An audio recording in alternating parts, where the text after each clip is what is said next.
உலக சூழலியல் மாற்றத்தில் முக்கியமான ஒரு சம்பவம் நடந்திருக்கு. ஆமாம், எத்தியோப்பியாவில் பெரிய எரிமலை வெடிப்பு ஏற்பட்டிருக்கு. இதனால் பல்லாயிரம் அடி உயரத்துக்கு எழும்பின சாம்பல் மேகங்கள் இந்தியாவை நோக்கி நகர்ந்து வந்த நிலையில் குறிப்பாக டெல்லி நகரின் காற்று தரத்தை இது பாதிக்குமா? ஏற்கனவே காற்று மாசு சிக்கலுடன் டெல்லி போராடிக்கிட்டு வருது. இந்த நிலையில் இந்த எரிமலை சாம்பல் மேகங்கள் என்ன தாக்கத்தை ஏற்படுத்தும்? இது எல்லாத்தையும் பற்றி நம்ம விரிவாக பார்க்கலாம்.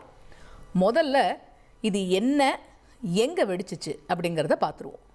ஆப்பிரிக்காவினுடைய கிழக்கு பக்கத்தில் உள்ள நாடு தான் எத்தியோப்பியா. எத்தியோப்பியாவில் இருக்கிற ஹெய்லி குபி அப்படிங்கிற ஒரு எரிமலை தான் ஏறத்தாழ 12,000 ஆண்டுகள் எந்த செயல்பாடும் காட்டாமல் ரொம்ப அமைதியாக இருந்துச்சு. அந்த நிலையில் அந்த எரிமலை இப்படி திடீர்னு வெடித்து சிதறி இருக்கு. எப்போ? நவம்பர் 23 அன்னைக்கு மாலையில் வெடிச்சிருக்கு இந்த எரிமலை. இந்த எரிமலை வெடிப்பில் இருந்து பெரும் சாம்பல் மேகம், அதாவது ஆஷ் கிளவுட் அப்படின்னு அதை சொல்கிறாங்க. அந்த ஆஷ் கிளவுட்ஸ் வந்து அப்படியே மேலோட்டி எழும்பி இருக்கு. இதை ஆங்கிலத்தில் வல்கனிக் ஆஷ் அப்படின்னு சொல்கிறாங்க. அதாவது நுண்ணிய கண்ணாடி துகள்கள் மாதிரி இருக்கும் இந்த சாம்பல். பல்லாயிரம் அடி உயரத்திற்கு எழும்பி இருக்கு. இந்த பகுதி அப்படிங்கிறது இயற்கையிலேயே ரிஃப்ட் வேலி அப்படின்னு சொல்லப்படக்கூடிய புவி மண்டலம் பிரியும் இடத்துல இருக்கு. அந்த எத்தியோப்பியாவில் இருக்கக்கூடிய குறிப்பிட்ட அந்த பகுதி. அதனால் அங்கே உள்ள பாறை அடுக்குகளில் அழுத்தம் அதிகரித்ததுனால நீண்டகால அமைதிக்கு அப்புறமா 10,000-12,000 வருஷம் அமைதிக்கு அப்புறமா இந்த எரிமலை வெடிப்பு ஏற்பட்டிருக்கலாம் அப்படின்னு விஞ்ஞானிகள்லாம் சொல்லியிருக்கிறாங்க. இது தரை மட்டத்தில் மிதக்கக்கூடிய புகை கிடையாது. உயரத்தில் வீசக்கூடிய காற்று பாதைகள், அதாவது அப்பர் அட்மாஸ்பரிக் விண்ட்ஸ் காரணமாக தான் இந்த சாம்பல் மேகத்தை எழும்ப செய்யுது அப்படின்னு விஞ்ஞானிகள்லாம் கருதுகிறாங்க. சரி, எத்தியோப்பியா எங்கே இருக்குது, இந்தியா எங்கே இருக்குது? கிட்டத்தட்ட 4,000 கிலோமீட்டர் தூரம் இருக்கிற இடத்துக்கு அங்கேருந்து எப்படி இந்த மேகங்கள் இந்தியா பக்கம் வந்திருக்குது அப்படின்னு பார்த்தா, எத்தியோப்பியாவில் இருக்கிற அஃபார் அப்படிங்கிற பிராந்தியத்தில் கிளம்பின இந்த சாம்பல் மேகங்கள் அப்படியே ரெட் சி செங்கடலை கடந்து ஏமன் அப்புறம் ஓமன் வழியாக அரபிக்கடலை கடந்து வடமேற்கு இந்தியாவுக்குள்ளே வந்திருக்கு. இந்தியாவை பொறுத்த வரைக்கும் இது முதல்ல குஜராத்துக்கு தான் வந்தது. அப்புறம் அங்கேருந்து ராஜஸ்தான், அப்புறமா டெல்லி, பஞ்சாப், ஹரியானா இப்படின்னு பரவி இருக்கு.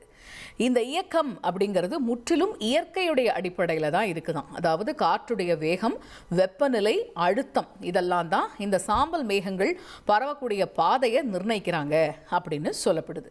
சரி, இப்போ இந்திய வானிலை ஆய்வு மையம் மற்றும் காற்றுத்தர நிபுணர்கள் இதை பற்றி சொல்லும்போது என்ன சொல்கிறாங்கன்னா, இந்த சாம்பல் மேகம் டெல்லியினுடைய மேல்புற வளிமண்டலத்தில் மட்டும்தான் பரவி இருக்கான்.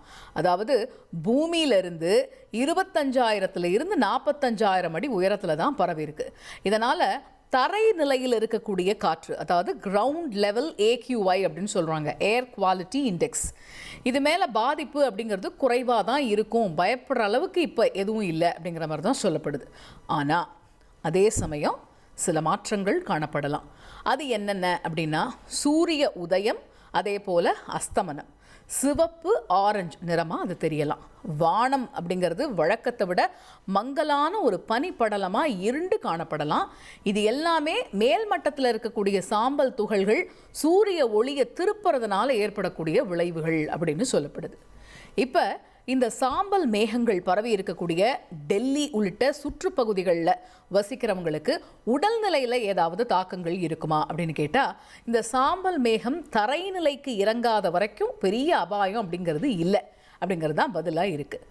ஆனாலும் மக்கள் தெரிஞ்சுக்க வேண்டிய சில விஷயங்களையும் குறிப்பிடுறாங்க. அதாவது கண்களில் எரிச்சல் ஏற்படுறதுக்கான வாய்ப்பு இருக்குது. அதே போல் த்ரோட் ட்ரைனஸ், தொண்டை வறண்டு போகவும் வாய்ப்புகள் உண்டு. மூச்சு திணறல் ஏற்படவும் வாய்ப்பு இருக்குது. முக்கியமாக ஆஸ்துமாவால் பாதிக்கப்படுறவங்களுக்கு அபாயம் அதிகம் அப்படின்னே சொல்லப்படுது. அதே போல் சல்ஃபர் டை ஆக்சைடு கலந்து இருக்கக்கூடிய இந்த எரிமலை வாயு உருவானா தொண்டை மூக்கு எரிச்சல் இன்னும் அதிகரிக்கும் அப்படின்னு அஞ்சப்படுது. சரி, இப்போ இந்த சிவில் விமான போக்குவரத்து இயக்குநரகம், அதே போல் சர்வதேச விமான அதிகாரிகள்லாம் விமான போக்குவரத்து பற்றின எச்சரிக்கையை விடுத்திருக்காங்க. காரணம், எரிமலை சாம்பலுடைய துகள்கள் மிக கூர்மையான கண்ணாடி துகள்கள் மாதிரி இருக்கும் அப்படின்னு சொல்லியிருந்தோம் இல்லையா? அது என்ன பண்ணுமா, இந்த ஜெட் விமான என்ஜின்களில் நுழைஞ்சிருச்சு அப்படின்னா என்ஜின் இரும்பில் ஒட்டிக்குமா. அந்த அபாயம் இருக்கிறதுனால என்ஜின் செயலிழக்கக்கூடிய ஆபத்தும் இருக்குது அப்படின்னு அஞ்சப்படுது. இதனால் சில விமான நிறுவனங்கள், உதாரணமாக ஏர் இண்டியா, அகாசா, இவங்க எல்லாரும் எரிமலை சாம்பல் பரவிய வான் பகுதிகளில் விமான போக்குவரத்தை ரத்து செஞ்சுருக்கிறாங்க.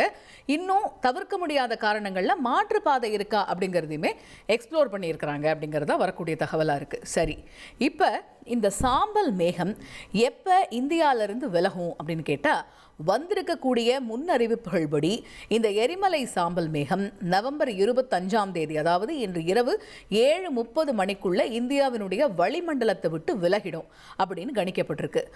விலகினதுக்கு அப்புறமா மேல் மட்டத்தில் காணப்படக்கூடிய அந்த மங்கலான படலமும் குறையும் அப்படின்னு நம்பப்படுது. சரி, இப்போ இதனால் அந்த பகுதி மக்கள் என்னென்னலாம் செய்யணும் அப்படின்னு கேட்டால், ஒரு வேளை அவங்க வெளியில் இருக்கக்கூடிய சூழல் இருக்குது அப்படின்னா, வெளியில் இருக்கும்போது நீண்ட நேரம் வெளியில் நின்றால் மாஸ்க் அணிவது நல்லது. கண்களில் எரிச்சல் இருந்தால் தண்ணீர் தெளித்து அதை சுத்தம் செய்யணும் அப்படின்னுமே அறிவுறுத்துகிறாங்க.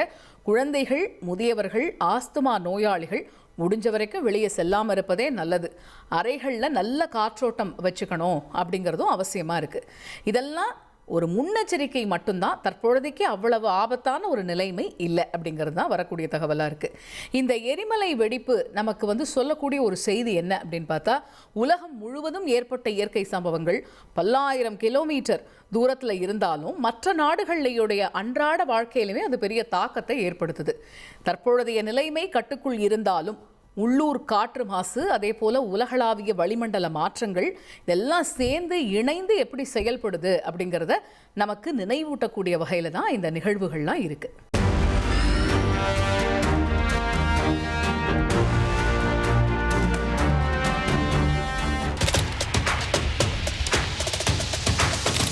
அதிமுக்கிய விவரங்களை அனைவருக்கும் புரிய வைக்கும் பாட்காஸ்ட். பொருளாதாரத்தை பல ட்ரில்லியன் ஆயுதங்களை கொள்முதல் செய்கிறது, சம்பவங்களை தேடி களத்திற்கே உங்களை அழைத்து செல்லும் ஸ்பாட்லைட். அங்க இருக்கக்கூடிய கள விவரங்கள் என்ன? இந்திய ராணுவம் கடந்த 5 வருஷமாவே சார் எனக்கு ரொம்ப பிடிக்கும் அவர் வர்றதுக்காக. எங்களுடைய நியாயமான கோரிக்கை. Even at the cost of stopping. பார்வையாளர்களையும் செய்திக்குள் பங்கெடுக்க செய்யும் மக்கள் குரல்.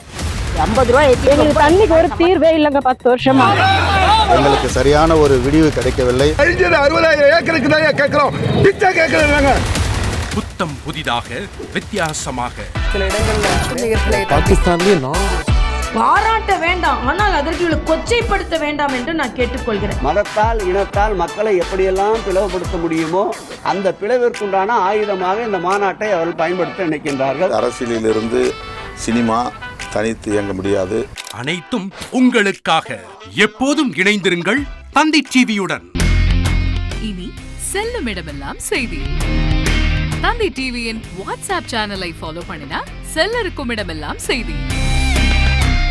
இதோ QR கோட் இப்பவே ஸ்கேன் பண்ணுங்க, ஃபாலோ பண்ணுங்க.